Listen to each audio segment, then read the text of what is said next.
గఫూర్ గారి వెర్షన్ తీసుకున్నాం. గఫూర్ గారు నమస్తే. నమస్తే వర్మ గారు. సార్ ఎలా చూడాలి సార్ డీలిమిటేషన్ మహిళా బిల్లు? ఇది రాజకీయ ప్రయోజనాలా మహిళా ప్రయోజనాలా? ఇది అందరిలో ఉన్న ప్రశ్న. వర్మ గారు, మీకు మిగతా పెద్దలకు నమస్కారం. నమస్తే సార్. 2023లో మహిళా రిజర్వేషన్ బిల్లు పాస్ అయింది. ఇద్దరు తప్ప మొత్తం లోక్సభ అంతా కూడా ఏకగ్రీవంగా ఆమోదించారు. అమలు చేయడానికి నిజంగా వాళ్ళకి చిత్తశుద్ధి ఉంటే అమలు చేయొచ్చు కదా, అభ్యంతరం ఏముంది దానికి? కాబట్టి ఇప్పుడు మహిళల పేరుతో జరుగుతున్న రాజకీయము మహిళల మీద ప్రేమ కాదు, ఇది ఒక రాజకీయ నాటకం ఇది. కాబట్టి ఇప్పుడు ఏమిటి, డీలిమిటేషన్కు లింక్ పెట్టినారు. మహిళా రిజర్వేషన్ వేరు, డీలిమిటేషన్ వేరు. మహిళా రిజర్వేషన్ మహిళలకు 543లో ఇచ్చేయచ్చు. మీరు ఎన్ని సీట్లు 33% ఎన్ని అయితే ఏమిటి, అందులో పర్సెంటేజ్ ఆఫ్ పాపులేషన్ 2011 అనేది ఇప్పుడు అనుకుంటున్నారు. కాబట్టి 2011 పాపులేషన్ ప్రకారంగా నోటిఫై చేసి దాన్ని ఇమ్మీడియట్గా ఇంప్లిమెంట్ చేసేయచ్చు మహిళా రిజర్వేషన్. దానికి అభ్యంతరం లేదు. డీలిమిటేషన్ లింక్ చేసినారు కాబట్టి సమస్య. డీలిమిటేషన్ అప్పుడు 2-3 సమస్యలు ఉన్నాయండి. రాష్ట్రాల్లో ఒక భయాందోళనలు ఉన్నాయి, సౌత్కు అన్యాయం జరుగుతుంది అని. ఇప్పుడు 50% పెంపు అనేటువంటిది కూడా బిల్లో పెట్టలేదండి, చట్ట సవరణలో పెట్టలేదు. దాని మీద ఊహాగానాలు తప్ప. లాస్ట్కు నిన్న అమిత్ షా గారు ఏమన్నారంటే, మీరు ఆమోదించే పాటైతే ఇది పెడతాము అని. అది కండిషన్గా పెట్టడం ఏం కరెక్ట్ అండి? వాళ్ళకే ఒక విఘ్నత ఉండాలి కదా కేంద్ర ప్రభుత్వానికి, దేశంలో ఉండేటువంటి అన్ని పరిస్థితులు. ఇప్పుడు ఇదేమి చర్చ ఇప్పుడుది కాదు, సౌత్కు అన్యాయం జరుగుతుంది, ఎప్పుడు నుంచి జరుగుతుంది, పిలిచి మాట్లాడిండొచ్చు, అన్ని పార్టీలతో కూర్చొని మాట్లాడిండొచ్చు, ఆ రకంగా రిజాల్వ్ చేయడానికి ప్రయత్నం చేయొచ్చు. రెండవ పెద్ద ఇష్యూ ఏంటంటే కులగణన చేయబోతున్నారు. జనగణనతో పాటుగా కులగణన చేయబోతున్నారు. కులగణన చేస్తే వెంటనే వచ్చేది మండల్ కమిషన్ లాగా బీసీ రిజర్వేషన్ చట్టసభలో ఇవ్వాలని డిమాండ్ వెంటనే వచ్చేస్తుంది.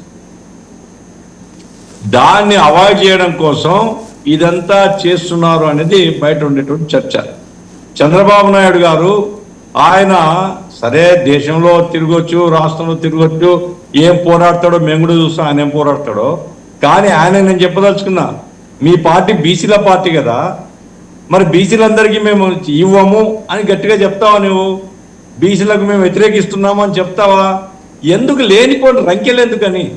అదేదో కేంద్ర ప్రభుత్వం చేసింది, కేంద్ర ప్రభుత్వానికి 2/3 వంతు మెజార్టీ లేదని తెలిసి కూడా పెట్టినారు, ముందుగా సంప్రదింపులు చేయలేదు అంటే వాళ్ళకేవో ఎత్తుగడలు ఉన్నాయి, ఎత్తుగడలతో పెట్టినారు.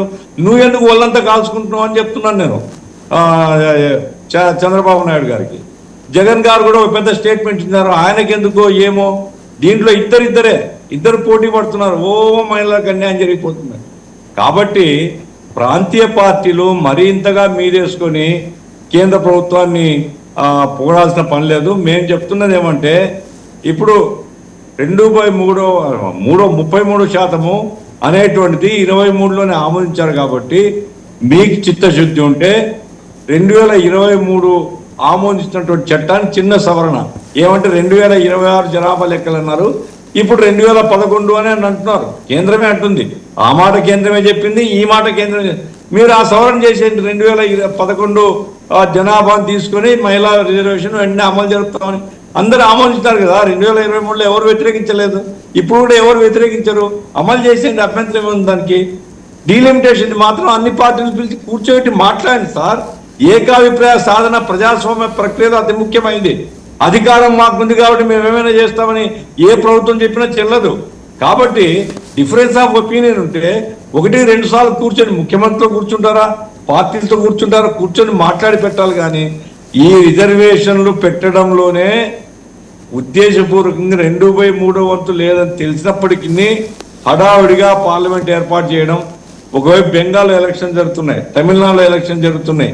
ఈ మధ్యలో పార్లమెంటు పెట్టి ఏమన్నా ట్రంప్ ముహూర్తం పెట్టినాడా, బ్రహ్మదేవుడు ముహూర్తం పెట్టినాడా? ఇది ఒక వారం 23వ తేదీకి అయిపోతుంది కదా పోలింగు, 25, 26 పెట్టిండొచ్చు.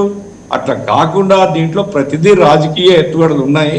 కాబట్టి ప్రతిపక్షాలు మొదటి నుంచి ఏ మాట అంటున్నాయో అదే మాట ఇప్పుడు కూడా ఉన్నాయి.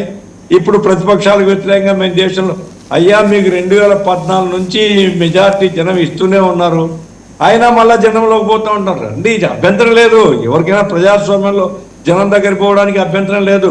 కానీ జనము మీరు చేసే చర్యలను చూస్తున్నారు కాబట్టి ఆ రకంగా ప్రచారం చేయడానికి సిద్ధపడితే మీకే నష్టం జరుగుతుందని చెప్పదలుచుకున్నా. సిన్సియారిటీ ఉంటే 2023 చట్టాన్ని 2011 జనాభా మీద అమలు చేస్తున్నాం మేమని ఒక డిక్లరేషన్ ఇచ్చేసి అన్ని పార్టీలు కూర్చోబెట్టి పార్లమెంట్ మళ్ళా 10-15 రోజుల తర్వాత మీరు పెట్టి అమలు చేయండి, అభ్యంతరం ఏముంది?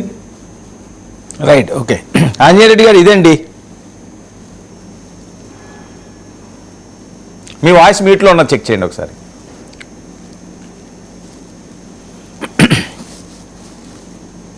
ఓకేనండి.